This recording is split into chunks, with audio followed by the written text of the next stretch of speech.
आप सुन रहे हैं जगत गुरु तत्वदर्शी संत रामपाल जी महाराज द्वारा लिखित पुस्तक गीता तेरा ज्ञान अमृत का पेज नंबर 55। अव्यक्त का अर्थ निराकार नहीं होता। क्षरपुरुष यानी ब्रह्म ने प्रतिज्ञा की है कि मैं कभी भी अपने वास्तविक रूप में किसी को भी दर्शन नहीं दूंगा। प्रमाण गीता अध्याय 11 श्लोक 47-48 में, जिसमें कहा है कि हे अर्जुन, यह मेरा विराट रूप आपने देखा। यह मेरा रूप आपके अतिरिक्त पहले किसी ने नहीं देखा। मैंने तुझ पर अनुग्रह करके दिखाया है।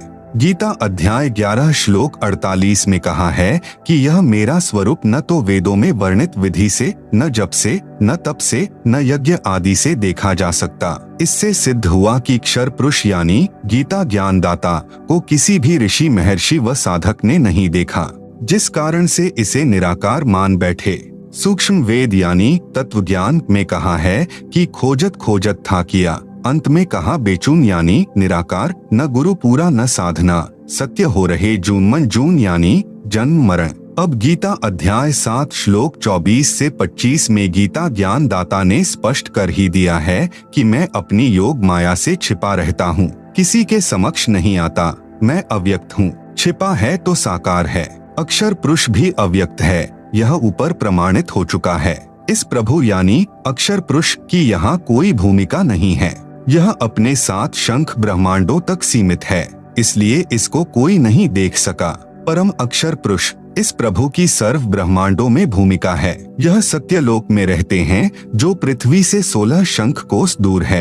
एक कोस लगभग 3 किलोमीटर का होता है। इसकी प्राप्ति की साधना वेदों यानी चारों वेदों में वर्णित नहीं है, जिस कारण से इस प्रभु को कोई नहीं देख सका। जब यह प्रभु यानी परम अक्षर ब्रह्म पृथ्वी पर सहशरीर प्रकट होता है तो कोई इन्हें पहचान नहीं पाता। परमात्मा कहते भी हैं कि हम ही अलग अल्लाह हैं, कुतुब गोस और पीर, गरीब दास खालिक धनी, हमरा नाम कबीर। हम पूर्ण परमात्मा हैं, हम ही पीर अर्थात सत्य ज्ञान देने वाले सतगुरु हैं। सर्व सृष्टि का मालिक भी मैं ही हूँ, मेरा नाम कबीर है। परंतु सर्व साधकों, ऋषियों, महर्षियों ने यही ज्ञान दृढ़ कर रखा होता है कि परमात्मा तो निराकार है, वह देखा नहीं जा सकता। यह पृथ्वी पर विचरने वाला जुलाहा यानी धानक कबीर एक कवि कैसे परम अक्षर ब्रह्म हो सकता है? उसका समाधान इस प्रकार है, विश्व में कोई भी परमात्मा चाहने वाला बुद्धिमान व्यक्ति चारों वेदों ऋग्वेद, यजुर्वेद, सामवेद तथा अथर्ववेद को गलत नहीं मानता। वर्तमान में आर्य समाज के प्रवर्तक महर्षि दयानंद को वेदों का पूर्ण विद्वान माना जाता रहा है। इनका भी यह कहना है कि परमात्मा निराकार है। आप सुन रहे हैं जगत गुरु तत्वदर्शी संत रामपाल जी महाराज द्वारा लिखित पुस्तक गीता तेरा ज्ञान अमृत का पेज नंबर 56। आर्य समाज और महर्षि दयानंद वेदों के ज्ञान को सत्य मानते हैं। इन्होंने स्वयं ही वेदों का हिंदी अनुवाद किया है, जिसमें स्पष्ट लिखा है कि परमात्मा ऊपर के लोक में रहता है, वहां से गति करके यानी चलकर सहशरीर पृथ्वी पर आता है, अच्छी आत्माओं को मिलता है, उनको यथार्थ भक्ति का ज्ञान सुनाता है। परमात्मा तत्व ज्ञान अपने मुख कमल से उच्चारण करके लोकोक्तियों, साखियों, शब्दों, दोहों तथा चौपाइयों के रूप में पदों द्वारा बोलता है, जिस कारण से प्रसिद्ध कवि की उपाधि भी प्राप्त करता है। कवियों की तरह आचरण करता हुआ पृथ्वी के ऊपर विचरण करता रहता है। भक्ति के गुप्त मंत्रों का आविष्कार करके साधकों को बताता है, भक्ति करने के लिए प्रेरणा करता है। प्रमाण देखें, वेदों के निम्न मंत्रों की फोटोकॉपियां इसी पुस्तक के पृष्ठ 104 पर। ऋग्वेद मंडल 9 सूक्त 86 मंत्र 26 से 27, ऋग्वेद मंडल 9 सूक्त 82 मंत्र 1 से 2, ऋग्वेद मंडल 9 सूक्त 96 मंत्र 16 से 20, ऋग्वेद मंडल 9 सूक्त 94 मंत्र 1, ऋग्वेद मंडल 9 सूक्त 95 मंत्र 2, ऋग्वेद मंडल 9 सूक्त 54 मंत्र 3, ऋग्वेद मंडल 9 सूक्त 20 मंत्र 1 और भी अनेकों वेद मंत्रों में उपरोक्त प्रमाण है कि परमात्मा मनुष्य जैसा निराकार है। श्रीमद् भगवत गीता अध्याय 4 श्लोक 32 तथा 34 में भी प्रमाण है। गीता ज्ञान दाता ने बताया कि हे अर्जुन, परम अक्षर ब्रह्म अपने मुख कमल से तत्व ज्ञान बोलकर बताता है। उस सच्चिदानंद घन ब्रह्म की वाणी में यज्ञों अर्थात धार्मिक अनुष्ठानों की जानकारी विस्तार से कही गई है। उसको जानकर सर्व पापों से मुक्त हो जाएगा। फिर गीता अध्याय 4 श्लोक 34 में कहा है कि उस ज्ञान को तू तत्वदर्शी संतों के पास जाकर समझ। उनको दंडवत प्रणाम करके विनय पूर्वक प्रश्न करने से वे तत्वदर्शी संत तुझे तत्व ज्ञान का उपदेश करेंगे। यह प्रमाण आपको बताए और विशेष बात यह है कि गीता चारों वेदों का सारांश है। इसमें सांकेतिक ज्ञान अधिक है। यह भी स्पष्ट हुआ कि तत्व ज्ञान गीता ज्ञान से भी भिन्न है। वह केवल तत्वदर्शी संत ही जानते हैं जिनको परम अक्षर ब्रह्म स्वयं आकर धरती पर मिलते हैं। प्रश्न 28 किन किन पुण्यात्मा महात्माओं को परमात्मा मिले हैं? उत्तर परमात्मा चारों युगों में प्रकट होकर ज्ञान सुनाते हैं।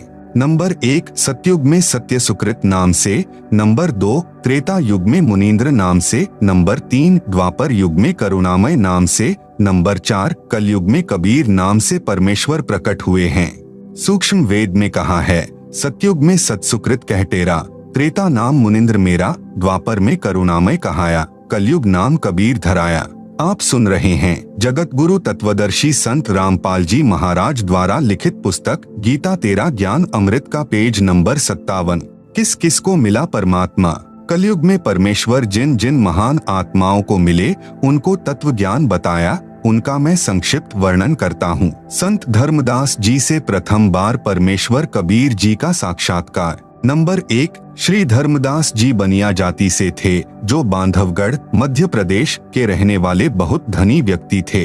उनको भक्ति की प्रेरणा बचपन से ही थी, जिस कारण से एक रूप दास नाम के वैष्णव संत को गुरु धारण कर रखा था। हिंदू धर्म में जन्म होने के कारण संत रूपदास जी श्री धर्मदास जी को रामकृष्ण, विष्णु तथा शंकर जी की भक्ति करने को कहते थे।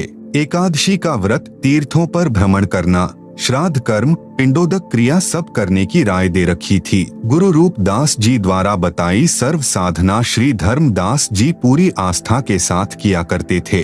गुरु रूपदास जी की आज्ञा लेकर धर्मदास जी मथुरा नगरी में तीर्थ दर्शन, तीर्थ स्नान करने तथा गिरिराज यानी गोवर्धन पर्वत की परिक्रमा करने के लिए गए थे। परम अक्षर ब्रह्म एक जिंदा महात्मा की वेशभूषा में धर्मदास जी को स्वयं मथुरा में मिले। श्री धर्मदास जी ने उस तीर्थ तालाब में स्नान किया जिसमें श्री कृष्ण जी बाल्यकाल में स्नान किया करते थे। फिर उसी जल से एक लोटा भरकर लाए। भगवान श्री कृष्ण जी की पीतल की मूर्ति यानी सालिग्राम के चरणों पर डालकर दूसरे बर्तन में डालकर चरणामृत बनाकर पिया। फिर सालिग्राम को स्नान करवाकर अपना कर्मकांड पूरा किया। एक स्थान को लीपकर अर्थात गारा तथा गाय का गोबर मिलाकर कुछ भूमि पर पलस्तर करके उस पर स्वच्छ कपड़ा बिछाकर श्रीमद् भगवत गीता का पाठ करने बैठे। यह सर्व क्रिया जब धर्मदास जी कर रहे थे, परमात्मा जिंदा वेश में थोड़ी दूरी पर बैठे देख रहे थे। धर्मदास जी भी देख रहे थे कि एक मुसलमान संत मेरी भक्ति क्रियाओं को बहुत ध्यानपूर्वक देख रहा है। लगता है इसको हम हिंदुओं की साधना मन भा गई है। इसलिए श्रीमद् भगवत गीता का पाठ कुछ ऊंचे स्वर में करने लगा तथा हिंदी का अनुवाद भी पढ़ने लगा।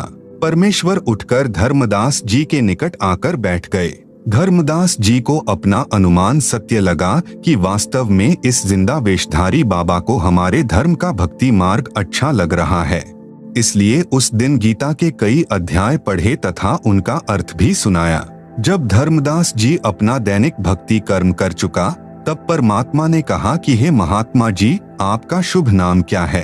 कौन जाति से हैं? आप जी कहाँ के निवासी हैं? किस धर्म पंथ से जुड़े हैं? कृपया बताने का कष्ट करें।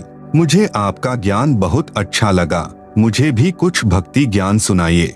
आपकी अति कृपा होगी। आप सुन रहे हैं जगत गुरु तत्वदर्शी संत रामपाल जी महाराज द्वारा लिखित पुस्तक गीता तेरा ज्ञान अमृत का पेज नंबर 58। धर्मदास जी ने उत्तर दिया, मेरा नाम धर्मदास है। मैं बांधवगढ़ गांव का रहने वाला वैश्य कुल से हूँ।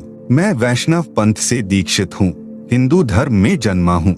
मैंने पूरे निश्चय के साथ तथा अच्छी तरह ज्ञान समझकर वैष्णव पंथ से दीक्षा ली है। मेरे गुरुदेव श्री रूपदास जी हैं। आध्यात्म ज्ञान से मैं परिपूर्ण हूँ। अन्य किसी की बातों में आने वाला मैं नहीं हूँ। रामकृष्ण जो श्री विष्णु जी के ही अवतार हुए हैं तथा भगवान शंकर की भी पूजा करता हूँ। एकादशी का व्रत रखता हूँ। तीर्थों में जाता हूँ, वहाँ दान करता हूँ। शालिग्राम की पूजा नित्य करता हूँ। यह पवित्र पुस्तक श्रीमद् भगवत गीता है।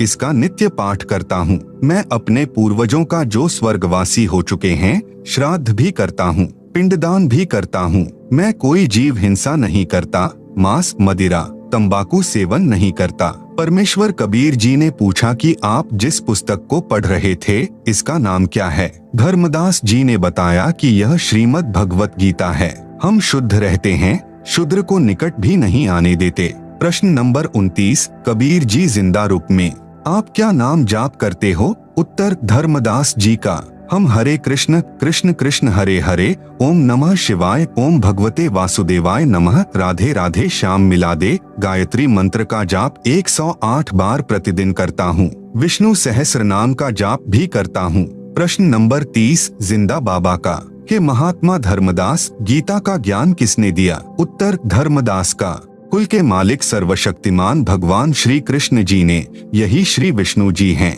प्रश्न नंबर 31, जिंदा बाबा रूप में परमात्मा का आप जी के पूज्य देव श्री कृष्ण अर्थात श्री विष्णु हैं। उनका बताया भक्ति ज्ञान गीता शास्त्र है। हे धर्मदास, एक किसान को वृद्धावस्था में पुत्र प्राप्त हुआ। किसान ने विचार किया कि जब तक पुत्र कृषि करने योग्य होगा तब तक मेरी मृत्यु हो जाएगी। इसलिए उसने कृषि करने का तरीका अपना अनुभव एक बही यानी रजिस्टर में लिख दिया। अपने पुत्र से कहा कि बेटा, जब आप युवा हो जाओ तो मेरे इस रजिस्टर में लिखे अनुभव को बार बार पढ़ना, इसके अनुसार फसल बोना। कुछ दिन पश्चात पिता की मृत्यु हो गई। पुत्र प्रतिदिन अपने पिता के अनुभव का पाठ करने लगा, परंतु फसल का बीज व बिजाई, सिंचाई उस अनुभव के विपरीत करता था। तो क्या वह पुत्र अपने कृषि के कार्य में सफलता प्राप्त करेगा? उत्तर, धर्मदास का इस प्रकार तो पुत्र निर्धन हो जाएगा। उसको तो पिता के लिखे अनुभव के अनुसार प्रत्येक कार्य करना चाहिए। वह तो मूर्ख पुत्र है। आप सुन रहे हैं जगत गुरु तत्वदर्शी संत रामपाल जी महाराज द्वारा लिखित पुस्तक गीता तेरा ज्ञान अमृत का पेज नंबर 59। प्रश्न नंबर 32, बाबा जिंदा रूप में भगवान जी का। हे धर्मदास जी, गीता शास्त्र आपके परमपिता भगवान कृष्ण उर्फ विष्णु जी का अनुभव तथा आपको आदेश है कि इस गीता शास्त्र में लिखे मेरे अनुभव को पढ़कर इसके अनुसार भक्ति करोगे तो मोक्ष प्राप्त करोगे। क्या आप जी गीता में लिखे श्री कृष्ण जी के आदेशानुसार भक्ति कर रहे हो? क्या गीता में वे मंत्र जाप करने के लिए लिखा है जो आप जी के गुरुजी ने आप जी को जाप करने के लिए दिए हैं? हरे राम राम राम हरे हरे, हरे कृष्णा कृष्ण कृष्ण हरे हरे, ओम नमः शिवाय, ओम भगवते वासुदेवाय नमः, राधे राधे श्याम मिला दे गायत्री मंत्र तथा विष्णु सहस्र नाम। क्या गीता जी में एकादशी का व्रत करने तथा श्राद्ध कर्म करने, पिंडोदक क्रिया करने का आदेश है? उत्तर, धर्मदास जी का नहीं है। प्रश्न नंबर 33, परमेश्वर जी का। फिर आप जी तो उस किसान के पुत्र वाला ही कार्य कर रहे हो जो पिता की आज्ञा की अवहेलना करके मनमानी विधि से गलत बीज गलत समय पर फसल बीजकर मूर्खता का प्रमाण दे रहा है, जिसे आपने मूर्ख कहा है। क्या आप जी उस किसान के मूर्ख पुत्र से कम हैं? धर्मदास जी बोले, हे जिंदा, आप मुसलमान फकीर हैं, इसलिए हमारे हिंदू धर्म की भक्ति क्रिया व मंत्रों को गलत कह रहे हो। उत्तर, कबीर जी का जिंदा रूप में। हे स्वामी धर्मदास जी, मैं कुछ नहीं कह रहा, आपके धर्म ग्रंथ कह रहे हैं कि आपके धर्म के धर्मगुरु आप जी को शास्त्र विधि त्याग कर मनमाना आचरण करा रहे हैं, जो आपकी गीता के अध्याय 16 श्लोक 23 से 24 में भी कहा है कि हे अर्जुन, जो साधक शास्त्र विधि को त्याग कर मनमाना आचरण करता है अर्थात मनमाने मंत्र जाप करता है, मनमाने श्राद्ध कर्म व पिंडोदक कर्म व व्रत आदि करता है, उसको न तो कोई सिद्धि प्राप्त हो सकती, न सुख ही प्राप्त होगा और न गति अर्थात मुक्ति मिलेगी, इसलिए व्यर्थ है। गीता अध्याय 16 श्लोक 24 में कहा है कि इससे तेरे लिए कर्तव्य अर्थात जो भक्ति कर्म करने चाहिए तथा अकर्तव्य यानी जो भक्ति कर्म न करने चाहिए की व्यवस्था में शास्त्र ही प्रमाण हैं। उन शास्त्रों में बताए भक्ति कर्म को करने से ही लाभ होगा। धर्मदास जी, हे जिंदा, तू अपनी जुबान बंद कर ले, मुझसे और नहीं सुना जाता। जिंदा रूप में प्रकट परमेश्वर ने कहा, हे वैष्णव महात्मा धर्मदास जी, सत्य इतनी कड़वी होती है जितना नीम, परंतु रोगी को कड़वी औषधि न चाहते हुए भी सेवन करनी चाहिए। उसी में उसका हित है। यदि आप नाराज होते हो तो मैं चला। इतना कहकर परमात्मा जिंदा रूपधारी अंतर्ध्यान हो गए। धर्मदास को बहुत आश्चर्य हुआ तथा सोचने लगा कि यह कोई सामान्य संत नहीं था। आप सुन रहे हैं जगत गुरु तत्वदर्शी संत रामपाल जी महाराज द्वारा लिखित पुस्तक गीता तेरा ज्ञान अमृत का पेज नंबर 60। यह पूर्ण विद्वान सिद्ध पुरुष लगता है। मुसलमान होकर हिंदू शास्त्रों का पूर्ण ज्ञान है। यह कोई देव हो सकता है। धर्मदास जी अंदर से मान रहे थे कि मैं गीता शास्त्र के विरुद्ध साधना कर रहा हूँ, परंतु अभिमानवश स्वीकार नहीं कर रहे थे। जब परमात्मा अंतर्ध्यान हो गए तो पूर्ण रूप से टूट गए कि मेरी भक्ति गीता के विरुद्ध है। मैं भगवान की आज्ञा की अवहेलना कर रहा हूँ। मेरे गुरु श्री रूपदास जी को भी वास्तविक भक्ति विधि का ज्ञान नहीं है। अब तो इस भक्ति को करना न करना बराबर है, व्यर्थ है। बहुत दुखी मन से इधर उधर देखने लगा तथा अंदर से हृदय से पुकार करने लगा कि मैं कैसा ना समझूं। सर्व सत्य देखकर भी एक परमात्मा तुल्य महात्मा को अपनी ना समझी तथा हठ के कारण खो दिया। हे परमात्मा, एक बार वही संत फिर से मिले तो मैं अपना हठ छोड़कर नम्र भाव से सर्व ज्ञान समझूंगा। दिन में कई बार हृदय से पुकार करके रात्रि में सो गया। सारी रात्रि करवट लेता रहा, सोचता रहा, हे परमात्मा यह क्या हुआ? सर्व साधना शास्त्र विरुद्ध कर रहा हूँ। उस फरिश्ते ने मेरी आंखें खोल दी।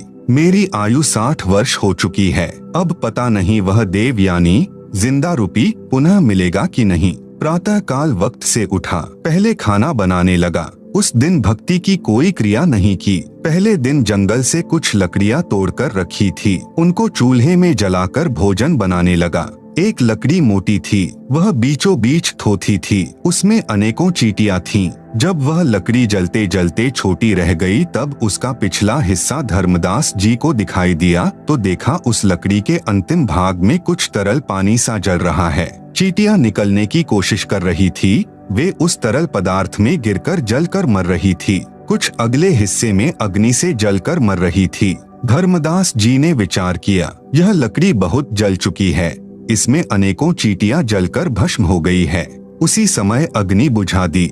विचार करने लगा कि इस पापयुक्त भोजन को मैं नहीं खाऊंगा, किसी साधु संत को खिलाकर मैं उपवास रखूंगा, इससे मेरे पाप कम हो जाएंगे। यह विचार करके सर्व भोजन एक थाल में रखकर साधु की खोज में चल पड़ा।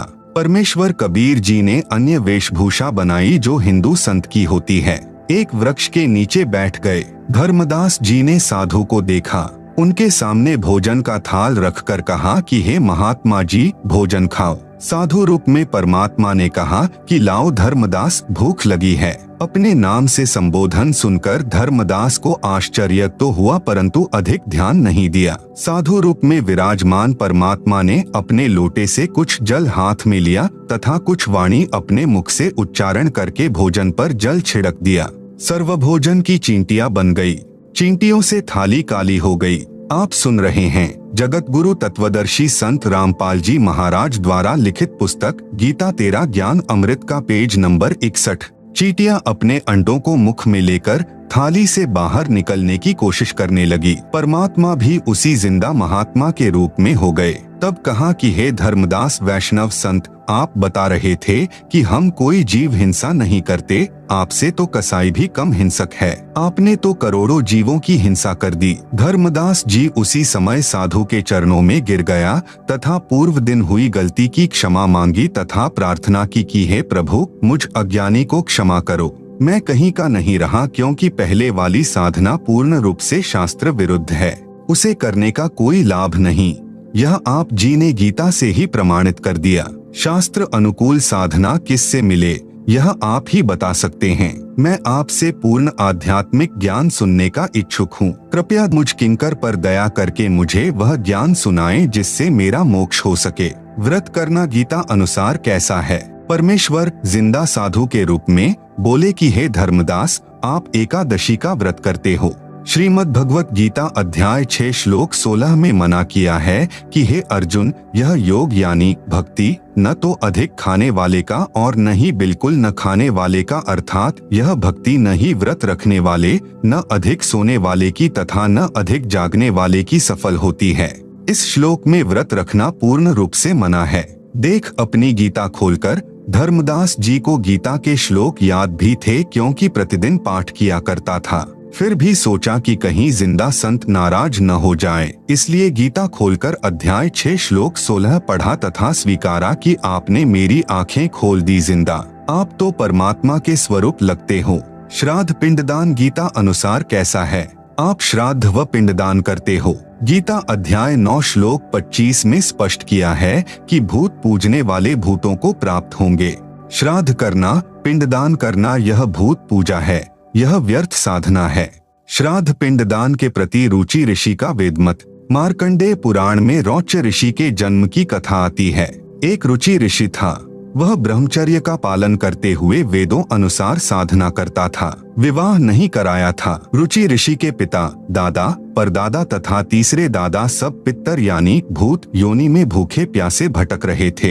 एक दिन उन चारों ने रुचि ऋषि को दर्शन दिए तथा कहा कि बेटा, आपने विवाह क्यों नहीं किया? विवाह करके हमारे श्राद्ध करना। रुचि ऋषि ने कहा कि हे पितामहो, वेद में इस श्राद्ध आदि कर्म को अविधा कहा है, मूर्खों का कार्य कहा है।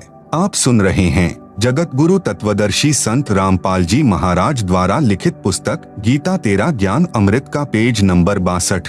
फिर आप मुझे इस कर्म को करने को क्यों कह रहे हो? पितरों ने कहा कि यह बात सत्य है कि श्राद्ध आदि कर्म को वेदों में अविद्या अर्थात मूर्खों का कार्य ही कहा है।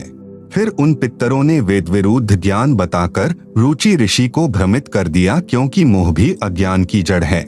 मार्कंडेय पुराण के प्रकरण से सिद्ध हुआ कि वेदों में तथा वेदों के ही संक्षिप्त रूप गीता में श्राद्ध पिंडोदक आदि भूत पूजा के कर्म को निषेध बताया है, नहीं करना चाहिए। उन मूर्ख ऋषियों ने अपने पुत्र को भी श्राद्ध करने के लिए विवश किया। उसने विवाह कराया, उससे रौच्य ऋषि का जन्म हुआ। बेटा भी पाप का भागी बना लिया। जिसे गायत्री मंत्र करते हो वह यजुर्वेद के अध्याय 36 का मंत्र 3 है, जिसके आगे ओम अक्षर नहीं है।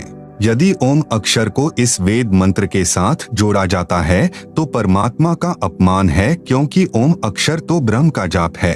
यजुर्वेद अध्याय 36 मंत्र 3 में परम अक्षर ब्रह्म की महिमा है। यदि कोई अज्ञानी व्यक्ति पत्र तो लिख रहा है, प्रधानमंत्री को और लिख रहा है, सेवा में मुख्यमंत्री जी, तो वह प्रधानमंत्री का अपमान कर रहा है। फिर बात रही इस मंत्र यजुर्वेद के अध्याय 36 मंत्र 3 को बार बार जाप करने की, यह क्रिया मोक्षदायक नहीं है। मंत्र का मूल पाठ इस प्रकार है: भूर्भुवः स्वः तत्सवितु वरेण्यं भृगो देवस्य धीमहि धियो यो नः प्रचोदयात्। अनुवाद: भूः यानी स्वयंभू परमात्मा पृथ्वी लोक को, भवः यानी गोलोक आदि भवनों को वचन से प्रकट करने वाला है, स्वः यानी स्वर्गलोक आदि सुख धाम है, तत् यानी वह सवितुः उन सर्व का जनक परमात्मा है, वरेण्यम यानी सर्व साधकों को वरण करने योग्य अर्थात अच्छी आत्माओं के भक्ति योग्य है, भृगो यानी तेजोमय अर्थात प्रकाशमान, देवस्य यानी परमात्मा का, धीमहि यानी उच्च विचार रखते हुए अर्थात बड़ी समझ से, धी यो नः प्रचोदयात् यानी जो बुद्धिमानों के समान विवेचन करता है, वह विवेकशील व्यक्ति मोक्ष का अधिकारी बनता है। भावार्थ: परमात्मा स्वयंभू जो भूमि, गोलोक आदि लोक तथा स्वर्ग लोक है, उन सर्व का सृजनहार है।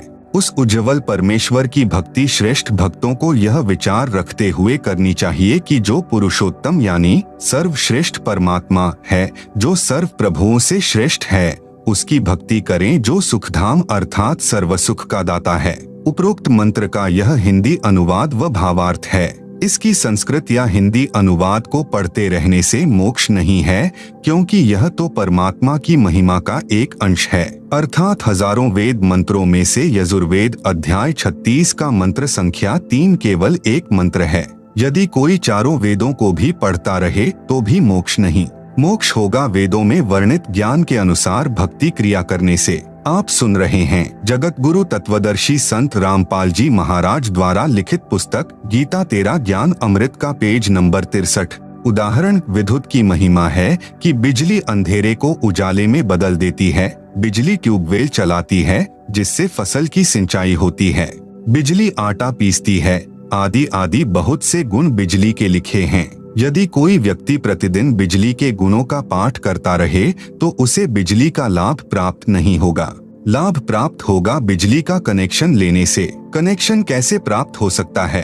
उस विधि को प्राप्त करके फिर बिजली के गुणों का लाभ प्राप्त हो सकता है, केवल बिजली की महिमा को गाने मात्र से नहीं। इसी प्रकार वेद मंत्रों में अर्थात श्रीमद् भगवत गीता, जो चारों वेदों का सार है, में मोक्ष प्राप्ति के लिए जो ज्ञान कहा है, उसके अनुसार आचरण करने से मोक्ष लाभ अर्थात परमेश्वर प्राप्ति होती है। प्रश्न नंबर 34 धर्मदास जी का। हे जिंदा, मुझे तो यह भी ज्ञान नहीं है कि गीता में मोक्ष प्राप्ति का ज्ञान कौन सा है। मैंने गीता को पढ़ा है, समझा नहीं। हमारे धर्म गुरुओं ने जो भक्ति बताई उसे श्रद्धा से करते आ रहे हैं। वर्षों से चला आ रहा भक्ति का शास्त्र विरुद्ध प्रचलन सर्वभक्तों को सत्य लग रहा है। क्या गीता में लिखी भक्ति विधि पर्याप्त है? उत्तर जिंदा बाबा का। गीता में केवल ब्रह्म स्तर की भक्ति विधि लिखी है। पूर्ण मोक्ष के लिए परम अक्षर ब्रह्म की भक्ति करनी होगी। गीता में पूर्ण विधि नहीं है, केवल संकेत है। जैसे गीता अध्याय 17 श्लोक 23 में कहा है कि सच्चिदानंद घन ब्रह्म अर्थात परम अक्षर ब्रह्म की प्राप्ति के लिए ओम तत् सत इस मंत्र का निर्देश है। इसके स्मरण की विधि 3 प्रकार से है।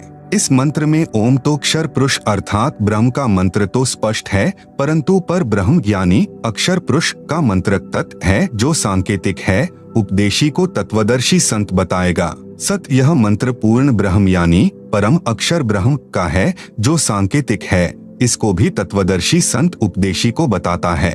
तत्वदर्शी संत के पास पूर्ण मोक्ष मार्ग होता है, जो न वेदों में है, न गीता में तथा न पुराणों या अन्य उपनिषदों में है। तत्व ज्ञान की सत्यता को प्रमाणित करने के लिए गीता तथा वेद सहयोगी हैं। जो भक्ति विधि वेद गीता में है, वही तत्व ज्ञान में भी है। सूक्ष्म वेद अर्थात तत्व ज्ञान में वेदों तथा गीता वाली भक्ति विधि तो है ही, इससे भिन्न पूर्ण मोक्ष वाली साधना भी है।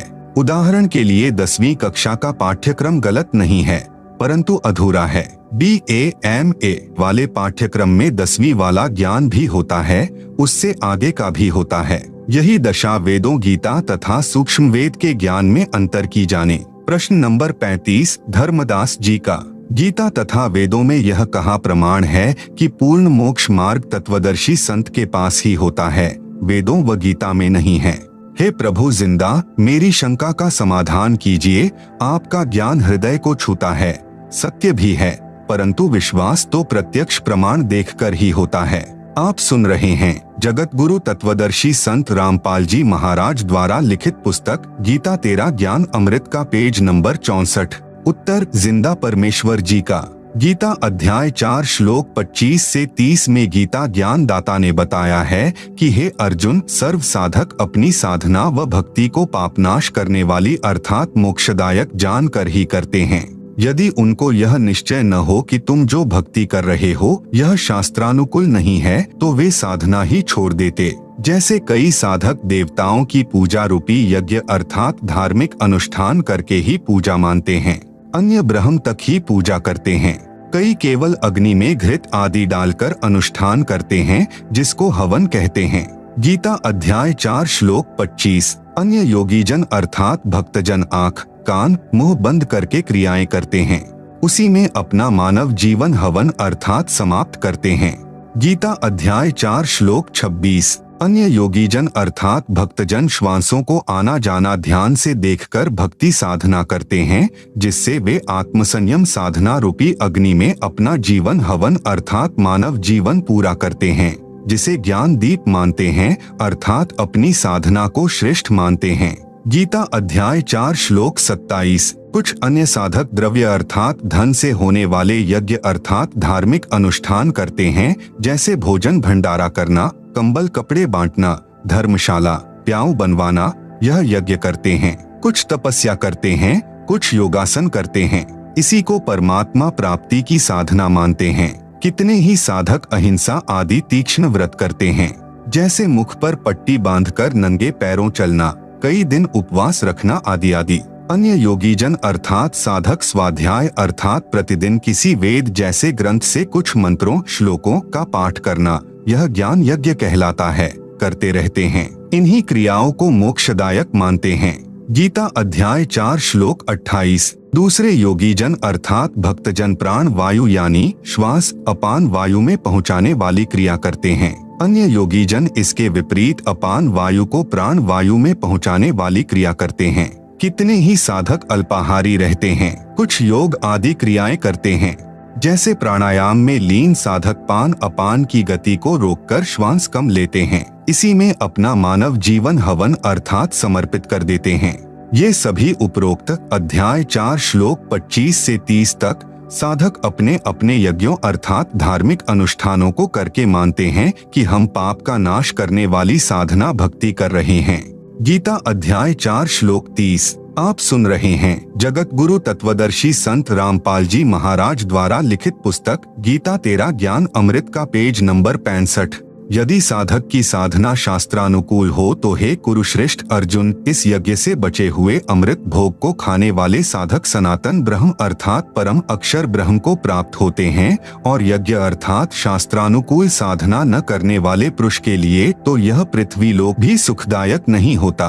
फिर परलोक कैसे सुखदायक हो सकता है, अर्थात उस शास्त्र विरुद्ध साधक को कोई लाभ नहीं होता। यही प्रमाण गीता अध्याय 16 श्लोक 23 से 24 में भी है। गीता अध्याय 4 श्लोक 31। गीता ज्ञान दाता ने ऊपर के 25 से 30 तक श्लोकों में स्पष्ट किया है कि जो साधक जैसी साधना कर रहा है उसे मोक्षदायक तथा सत्य मानकर कर रहा है। परंतु गीता अध्याय 4 के ही श्लोक 32 में बताया कि यज्ञों अर्थात धार्मिक अनुष्ठानों का यथार्थ ज्ञान ब्रह्मणः मुखे यानी परम अक्षर ब्रह्म स्वयं अपने मुख कमल से बोलकर देता है। वह सच्चिदानंद घन ब्रह्म अर्थात परम अक्षर ब्रह्म की वाणी कही गई है। उसे तत्व ज्ञान भी कहते हैं। उसी को 5वां वेद यानी सूक्ष्म वेद भी कहते हैं। उस तत्व ज्ञान में भक्ति विधि विस्तार के साथ बताई गई है। उसको जानकर साधक सर्व पापों से मुक्त हो जाता है अर्थात पूर्ण मोक्ष को प्राप्त हो जाता है। नोट: गीता अध्याय 4 श्लोक 32 के अनुवाद में सर्व अनुवादकों ने एक जैसी ही गलती कर रखी है। ब्रह्मणः शब्द का अर्थ वेद कर रखा है। ब्रह्मणः मुखे का अर्थ वेद की वाणी में किया है, जो गलत है। उन्हीं अनुवादकों ने गीता अध्याय 17 श्लोक 23 में ब्रह्मणः का अर्थ सच्चिदानंद घन ब्रह्म किया है, जो उचित है। इसलिए गीता अध्याय 4 श्लोक 32 में भी ब्रह्मणः का अर्थ सच्चिदानंद घन ब्रह्म अर्थात परम अक्षर ब्रह्म करना उचित है। प्रमाण के लिए देखें उपरोक्त गीता के श्लोकों की फोटोकॉपी इसी पुस्तक के पृष्ठ 204 से 357 पर। गीता अध्याय 4 श्लोक 34 में गीता ज्ञान दाता ने कहा है कि उस ज्ञान को जो परमात्मा अपने मुख कमल से बोलकर सुनाता है, जो तत्व ज्ञान है, उसको तू तत्वदर्शी संतों के पास जाकर समझ। उनको दंडवत प्रणाम करने से, कपट छोड़कर नम्रता पूर्वक प्रश्न करने से तत्वदर्शी संत तुझे तत्व ज्ञान का उपदेश करेंगे। इससे यह भी सिद्ध हुआ कि गीता वाला ज्ञान पूर्ण नहीं है, परंतु गलत भी नहीं है। गीता ज्ञानदाता को भी पूर्ण मोक्ष मार्ग का ज्ञान नहीं है, क्योंकि तत्व ज्ञान की जानकारी गीता ज्ञानदाता को नहीं है, जो परमात्मा यानी परम अक्षर ब्रह्म ने अपने मुख से बोला होता है। उसको तत्वदर्शी संतों से जानने के लिए कहा है।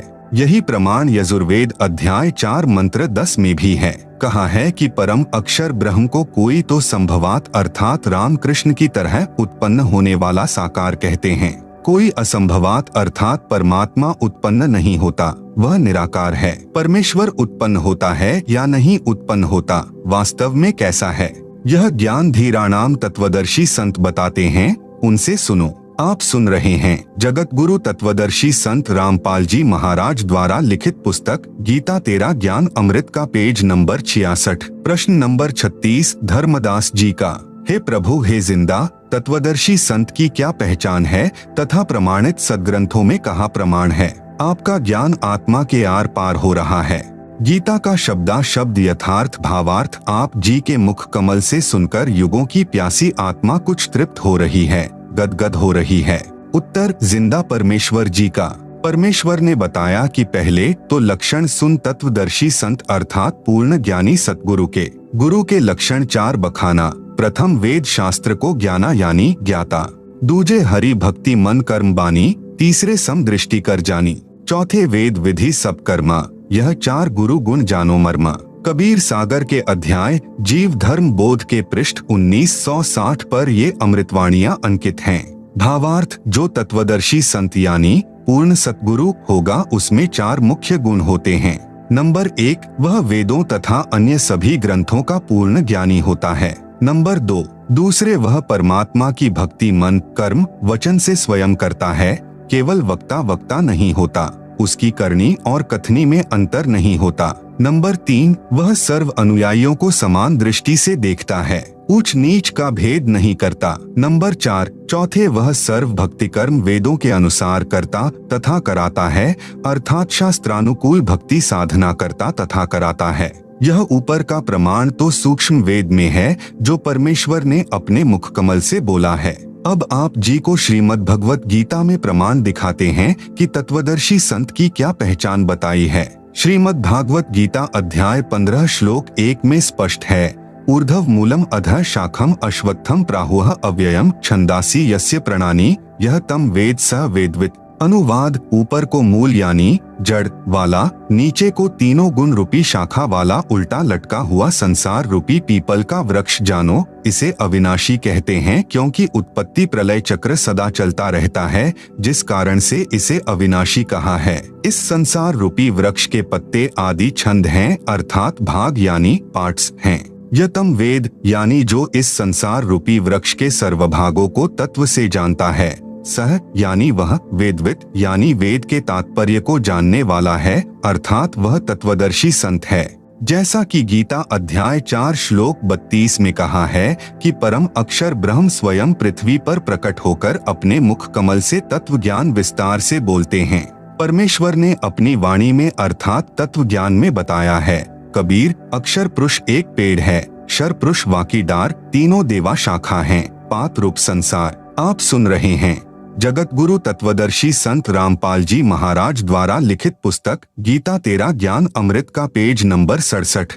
भावार्थ, जमीन से बाहर जो वृक्ष का हिस्सा है उसे तना कहते हैं। तना तो जानो अक्षर पुरुष, तने से कई मोटी डार निकलती हैं। उनमें से एक मोटी डार जानो अक्षर पुरुष, उस डार से 3 शाखा निकलती हैं, उनको जानो तीनों देवता, रजगुण ब्रह्मा जी, सतगुण विष्णु जी तथा तमगुण शिव शंकर जी, और इन शाखाओं को पत्ते लगते हैं, उन पत्तों को संसार जानो। गीता अध्याय 15 श्लोक 1 से 4 में सांकेतिक विवरण है। तत्व ज्ञान में विस्तार से कहा गया है। पहले गीता ज्ञान के आधार से ही जानते हैं। गीता अध्याय 15 श्लोक 2 में कहते हैं कि संसार रूपी वृक्ष की तीनों गुण रजगुण ब्रह्मा जी, सतगुण विष्णु जी तथा तमगुण शंकर जी रूपी शाखाएं हैं। ये ऊपर यानी स्वर्ग लोक में तथा नीचे यानी पाताल लोक में फैली हुई हैं। नोट, रजगुण ब्रह्मा, सतगुण विष्णु तथा तमगुण शंकर हैं। देखें प्रमाण प्रश्न नंबर 7 में।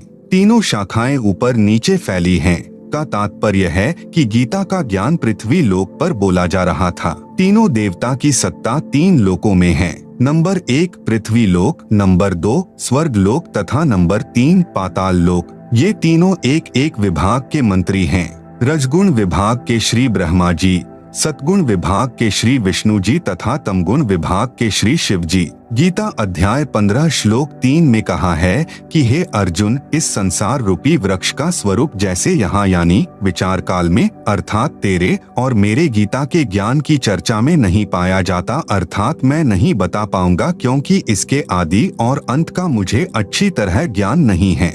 इसलिए इस अतिदृढ़ मूल वाले अर्थात जिस संसार रूपी वृक्ष की मूल है वह परमात्मा भी अविनाशी है तथा उनका स्थान सत्यलोक, अलख लोक, अगम लोक तथा अकह लोक, ये 4 ऊपर के लोक भी अविनाशी हैं।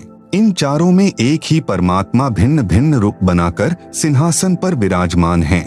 इसलिए इसको सुदृढ़ मूलम, अति दृढ़ मूल वाला कहा है। इसे तत्व ज्ञान रूपी शस्त्र से काटकर अर्थात तत्वदर्शी संत से तत्व ज्ञान समझकर फिर गीता अध्याय 15 श्लोक 4 में कहा है कि उसके पश्चात परमेश्वर के उस परमपद अर्थात सत्यलोक की खोज करनी चाहिए, जहां जाने के पश्चात साधक फिर लौटकर संसार में कभी नहीं आते।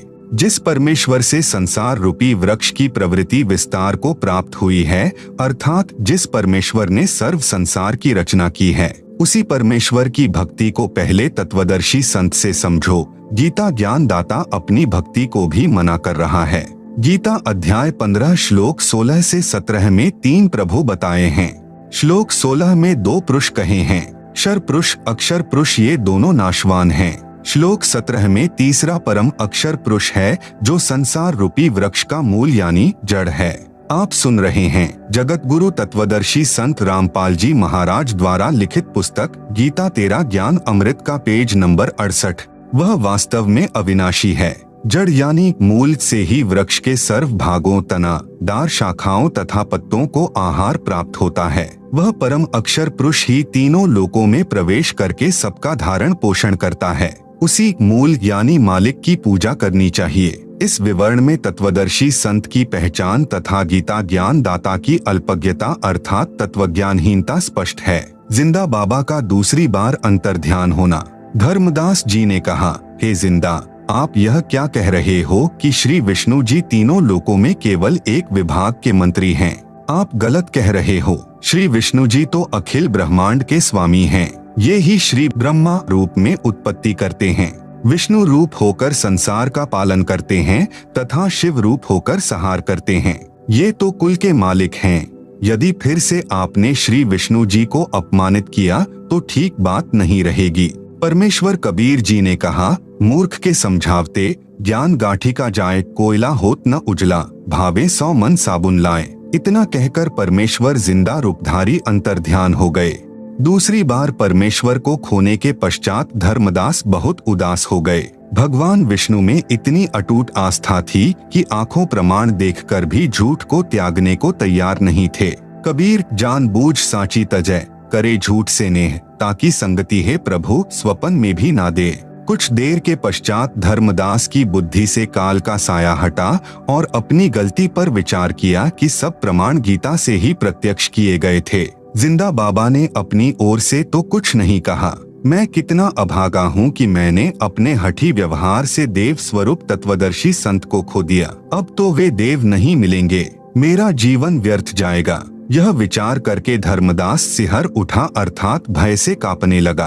खाना भी कम खाने लगा, उदास रहने लगा तथा मन मन में अर्जी लगाने लगा, हे देव, हे जिंदा बाबा, एक बार दर्शन दे दो। भविष्य में ऐसी गलती कभी नहीं करूँगा। मैं आपसे करबद्ध प्रार्थना करता हूँ। मुझ मूर्ख की औछी मंदी बातों पर ध्यान न दो। मुझे फिर मिलो गुसाई। आपका ज्ञान सत्य, आप सत्य, आप जी का एक एक वचन अमृत है। कृपया दर्शन दो, नहीं तो अधिक दिन मेरा जीवन नहीं रहेगा। तीसरे दिन परमेश्वर कबीर जी एक दरिया के किनारे वृक्ष के नीचे बैठे थे। आप सुन रहे हैं जगत गुरु तत्वदर्शी संत रामपाल जी महाराज द्वारा लिखित पुस्तक गीता तेरा ज्ञान अमृत का पेज नंबर 69। आसपास कुछ आवारा गायें भी उसी वृक्ष के नीचे बैठी जुगाली कर रही थीं। कुछ दरिया के किनारे घास चर रही थी। धर्मदास की दृष्टि दरिया के किनारे पीताम्बर पहने बैठे संत पर पड़ी। देखा आसपास गायें चर रही है। ऐसा लगा जैसे साक्षात भगवान कृष्ण अपने लोक से आकर बैठे हों। धर्मदास उत्सुकता से संत के पास गया तथा देखा यह तो कोई सामान्य संत है। फिर भी सोचा चरण स्पर्श करके फिर आगे बढ़ूंगा। धर्मदास जी ने जब चरणों का स्पर्श किया, मस्तक चरणों पर रखा तो ऐसा लगा कि जैसे रुई को छुआ हो। फिर चरणों को हाथों से दबा दबा कर देखा तो उनमें कहीं भी हड्डी नहीं थी। ऊपर चेहरे की ओर देखा तो वही बाबा जिंदा उसी पहले वाली वेशभूषा में बैठा था। धर्मदास जी ने चरणों को दृढ़ करके पकड़ लिया कि कहीं फिर से न चले जाएं और अपनी गलती की क्षमा याचना की। कहा कि हे जिंदा, आप तो तत्वदर्शी संत हो, मैं एक भ्रमित जिज्ञासु हूँ। जब तक मेरी शंकाओं का समाधान नहीं होगा तब तक मेरा अज्ञान नाश कैसे होगा? आप तो महाकृपालु हैं, मुझ किंकर पर दया करो, मेरा अज्ञान हटाओ प्रभु। प्रश्न नंबर 37 धर्मदास जी का, हे जिंदा, यदि श्री विष्णु जी पूर्ण परमात्मा नहीं है तो कौन है पूर्ण परमात्मा? कृपया गीता से प्रमाण देना। उत्तर, कृपया पढ़ें प्रश्न नंबर 15 का उत्तर जो जिंदा रूप धारी परमेश्वर ने धर्मदास को सुनाया। प्रश्न नंबर 38 धर्मदास जी ने पूछा कि क्या श्री विष्णु जी और शंकर जी की पूजा करनी चाहिए? उत्तर, जिंदा बाबा का नहीं करनी चाहिए। प्रश्न नंबर 39 धर्मदास जी का, कृपया गीता से प्रमाणित कीजिए। उत्तर कृपया पढ़े प्रश्न नंबर 17 का उत्तर। धर्मदास को प्रभु ने सुनाया। गीता शास्त्र से प्रत्यक्ष प्रमाण देखकर धर्मदास की आंखें खुली की खुली रह गई, जैसे किसी को सदमा लग गया हो। झूठ कह नहीं सकता, स्वीकार करने के लिए अभी वक्त लगेगा। जिंदा रूपधारी परमेश्वर ने धर्मदास को संबोधित करते हुए कहा कि हे वैष्णव महात्मा, कौन सी दुनिया में चले गए, लौट आओ। मानो धर्मदास नींद से जागा हो। सावधान होकर कहा, कुछ नहीं, कृपया और ज्ञान सुनाओ ताकि मेरा भ्रम दूर हो सके। परमेश्वर कबीर जी ने सृष्टि की रचना धर्मदास जी को सुनाई। कृपया पढ़े इसी पुस्तक के पृष्ठ 120 पर। सृष्टि रचना सुनकर धर्मदास जी को ऐसा लगा मानो पागल हो जाऊंगा, क्योंकि जो ज्ञान आज तक हिंदू धर्मगुरुओं, ऋषियों, महर्षियों, संतों से सुना था वह निराधार तथा अप्रमाणित लग रहा था। जिंदा बाबा हिंदू सदग्रंथों से ही प्रमाणित कर रहे थे। आप सुन रहे हैं जगत गुरु तत्वदर्शी संत रामपाल जी महाराज द्वारा लिखित पुस्तक गीता तेरा ज्ञान अमृत का पेज नंबर 70। शंका का कोई स्थान नहीं था। मन में सोच रहा था कि कहीं मैं पागल तो नहीं हो जाऊंगा। प्रश्न नंबर 40 धर्मदास जी का। हे जिंदा, क्या हिंदू धर्म के गुरुओं तथा ऋषियों को शास्त्रों का ज्ञान नहीं है? उत्तर जिंदा महात्मा का। क्या यह बताने की भी आवश्यकता शेष है? धर्मदास जी की अन्य संतों से ज्ञान चर्चा। प्रश्न नंबर 41 धर्मदास जी का। धर्मदास जी ने मन में विचार किया कि यह कैसे हो सकता है कि हिंदू धर्म के किसी संत, गुरु, महर्षि को सत्य अध्यात्म ज्ञान नहीं। यह कहकर धर्मदास जी के मन में आया कि किसी महामंडलेश्वर से ज्ञान सुनना चाहिए। एक रमते फकीर के पास क्या मिलेगा? यह बात मन में सोच ही रहा था कि परमेश्वर जिंदा जी ने धर्मदास जी के मन का दोष जानकर कहा कि आप अपने महामंडलेश्वरों से ज्ञान प्राप्त कर लो। यह कहकर परमेश्वर तीसरी बार अंतर्ध्यान हो गए। धर्मदास जी ठगे से रह गए और अपने मन के दोष को जिंदा महात्मा के मुखकमल से सुनकर बहुत शर्मसार हुए। जब प्रभु अंतर्ध्यान हो गए तो बहुत व्याकुल हो गया, परंतु धर्मदास जी को आशा थी कि हमारे महामंडलेश्वरों के पास तत्व ज्ञान अवश्य मिलेगा। यदि जिंदा बाबा यानी मुसलमान के ज्ञान को तत्व ज्ञान मानकर साधना स्वीकार करना तो ऐसा लग रहा है जैसे धर्म परिवर्तन करना हो। यह समाज में निंदा का कारण बनेगा। इसलिए अपने हिंदू महात्माओं से तत्व ज्ञान जानकर श्रेष्ठ शास्त्रानुकूल भक्ति करनी ही उचित रहेगी। इस बार धर्मदास जी को जिंदा बाबा का अचानक चला जाना खटका नहीं, क्योंकि उसकी गलत फहमी थी कि हिंदू इतना बड़ा तथा पुरातन धर्म है, क्या कोई भी तत्वदर्शी संत नहीं मिलेगा। धर्मदास जी एक वैष्णव महामंडलेश्वर श्री ज्ञानानंद जी वैष्णव के आश्रम में गया। उस समय श्री ज्ञानानंद जी का बहुत बोलबाला था। वह स्वामी रामानंद जी काशी वाले का शिष्य था, परंतु उस समय स्वामी रामानंद जी तो परमेश्वर कबीर जी का शिष्य गुरु बन चुका था। वह अपने ज्ञान को अज्ञान मान चुका था। स्वामी रामानंद जी ने अपने सर्वऋषि शिष्यों से बोल दिया था कि मेरे द्वारा बताया ज्ञान व्यर्थ है और यह साधना शास्त्र विरुद्ध है। आप सब परमेश्वर कबीर जी से दीक्षा ले लें। परंतु जाति का अभिमान, शिष्यों में प्रतिष्ठा, ज्ञान के स्थान पर अज्ञान का भंडार जीव को सत्य स्वीकार करने नहीं देता। कबीर राज तजना सहज है, सहज स्त्रिया का नेह, मान बढ़ाई ईर्ष्या, दुर्लभ तजना ये। धर्मदास जी ने श्री ज्ञानानंद जी से प्रश्न किया कि हे स्वामी जी, क्या भगवान विष्णु से भी ऊपर कोई प्रभु है? आप सुन रहे हैं जगत गुरु तत्वदर्शी संत रामपाल जी महाराज द्वारा लिखित पुस्तक गीता तेरा ज्ञान अमृत का पेज नंबर 71। श्री ज्ञानानंद जी ने उत्तर दिया कि श्री विष्णु स्वयं परम ब्रह्म परमात्मा है, इनसे ऊपर कौन हो सकता है। श्री कृष्ण जी भी श्री विष्णु जी स्वयं ही थे। उन्होंने ही श्रीमद् भगवत गीता का ज्ञान दिया। आपको किसने भ्रमित कर दिया? धर्मदास जी ने पूछा कि गीता अध्याय 8 श्लोक 1 में अर्जुन ने पूछा कि तत्ब्रह्म क्या है। गीता अध्याय 8 श्लोक 3 में भगवान ने कहा है कि वह परम अक्षर ब्रह्म है। यह तो भगवान कृष्ण से अन्य प्रभु हुआ। ज्ञानानंद स्वामी बोला, लगता है कि तेरे को उस काशी वाले जुलाहे का जादू चढ़ा हुआ है। चल चल अपना काम कर, भगवान कृष्ण से अन्य कोई प्रभु नहीं है। धर्मदास जी को पता चल गया कि इसके पास वह ज्ञान नहीं है जो जिंदा बाबा ने प्रमाणों सहित बताया है। धर्मदास निराश होकर वहां से चल दिया। धर्मदास जी को यह नहीं पता था कि काशी वाला जुलाहा वह बाबा जिंदा ही है। फिर धर्मदास को पता चला कि एक मोहनगिरी नाम के महामंडलेश्वर हैं। उनके पास जाकर भगवान की चर्चा करनी शुरू की। पहले 1 रुपया दक्षिणा चढ़ाई, जिस कारण से मोहनगिरी ने उनको निकट बैठाया और बताया कि भगवान शिव सर्व सृष्टि के रचने वाले हैं। इनसे बढ़कर संसार में कोई प्रभु नहीं है। ओम नमः शिवाय मंत्र का जाप करो। धर्मदास जी प्रणाम करके चल पड़े। सोचा इनका कितना अच्छा नाम है, ज्ञान धेल्य, यानी 1 पैसे का नहीं।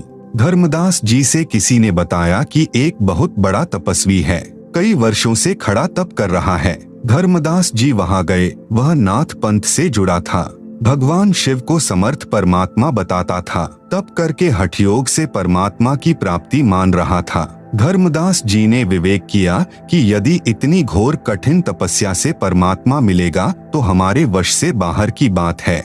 वहां से भी आगे चला। पता चला कि एक बहुत बड़ा विद्वान महात्मा काशी विद्यापीठ से पढ़कर आया है, वेदों का पूर्ण विद्वान है। धर्मदास जी ने उस महात्मा से पूछा परमात्मा कैसा है? उत्तर मिला निराकार है। उस निराकार परमात्मा का कोई नाम है? धर्मदास ने पूछा। उत्तर विद्वान का, उसका नाम ब्रह्म है। क्या परमात्मा को देखा जा सकता है? धर्मदास जी ने प्रश्न किया। उत्तर मिला परमात्मा निराकार है, उसको कैसे देख सकते हैं? केवल परमात्मा का प्रकाश देखा जा सकता है। प्रश्न, क्या श्री कृष्ण या विष्णु परमात्मा हैं? उत्तर था कि ये तो सरगुण देवता हैं, परमात्मा निर्गुण है।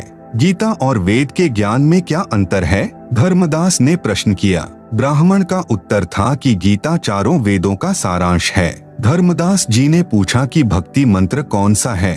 उत्तर ब्राह्मण का था कि गायत्री मंत्र का जाप करो। ओम भूर्भुवस्वः तत्सवितुः वरेण्यं भृगो देवस्य धीमहि धियो यो नः प्रचोदयात्। धर्मदास जी को जिंदा बाबा ने बताया था कि इस मंत्र से मोक्ष संभव नहीं।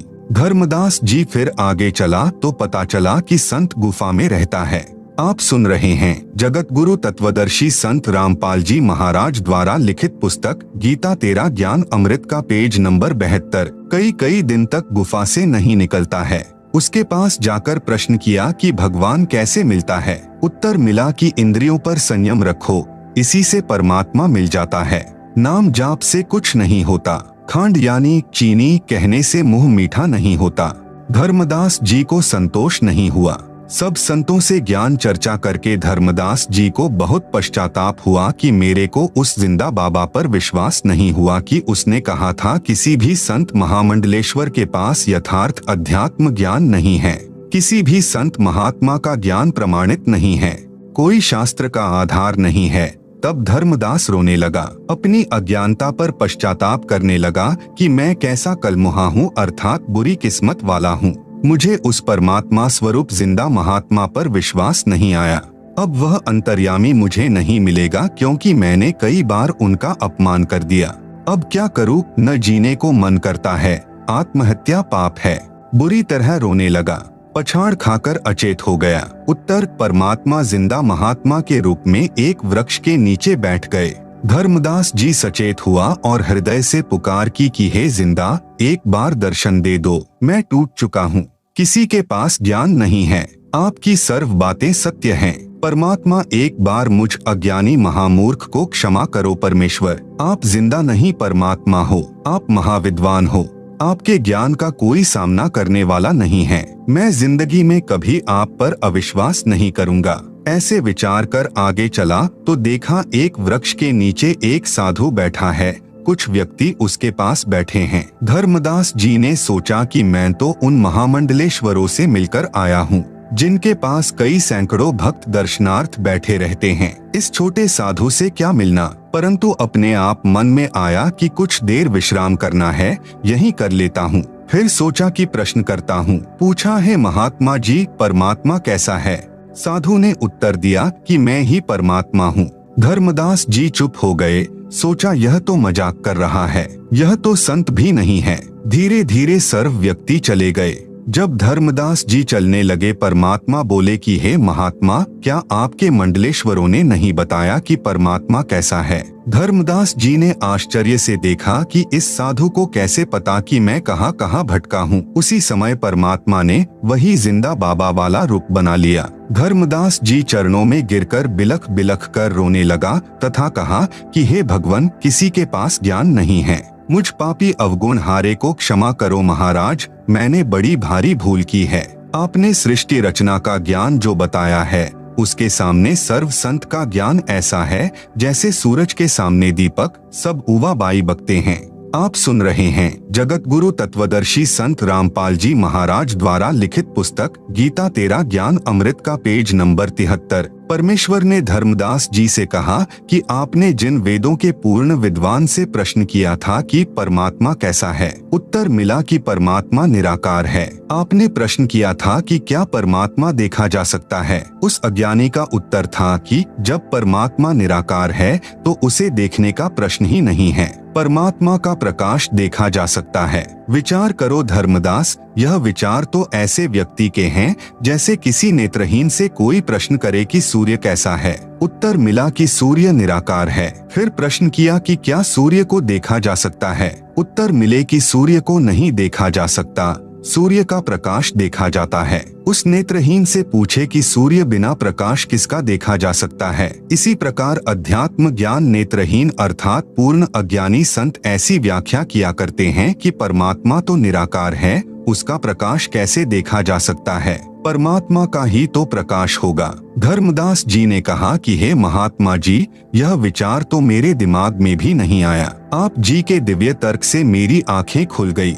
जितने भी महामंडलेश्वर मिले हैं वे सर्व महाज्ञानी मिले हैं। हे जिंदा महात्मा जी, यदि मैं आपके ज्ञान को सुनने के पश्चात यदि इन मूर्खों से नहीं मिलता तो मेरा भ्रम निवारण कभी नहीं होता, चाहे आप जी कितने ही प्रमाण दिखाते और बताते। प्रश्न नंबर 42 धर्मदास, हे जिंदा, आप नाराज न होना, मेरे मन में एक शंका है कि क्या भगवान विष्णु जी की भक्ति अच्छी नहीं? उत्तर जिंदा महात्मा जी का, हे धर्मदास, श्रीमद् भगवत गीता अध्याय 2 श्लोक 46 में प्रमाण है कि गीता ज्ञान दाता ने कहा, हे अर्जुन, बहुत बड़े जलाशय यानी झील की प्राप्ति के पश्चात छोटे जलाशय में व्यक्ति का कितना प्रयोजन रह जाता है, इसी प्रकार पूर्ण ज्ञान और पूर्ण परमात्मा की भक्ति विधि व होने वाले लाभ का ज्ञान होने के पश्चात अन्य ज्ञानों तथा छोटे भगवानों में उतनी ही आस्था रह जाती है जितनी बड़े जलाशय की प्राप्ति के पश्चात छोटे जलाशय में रह जाती है।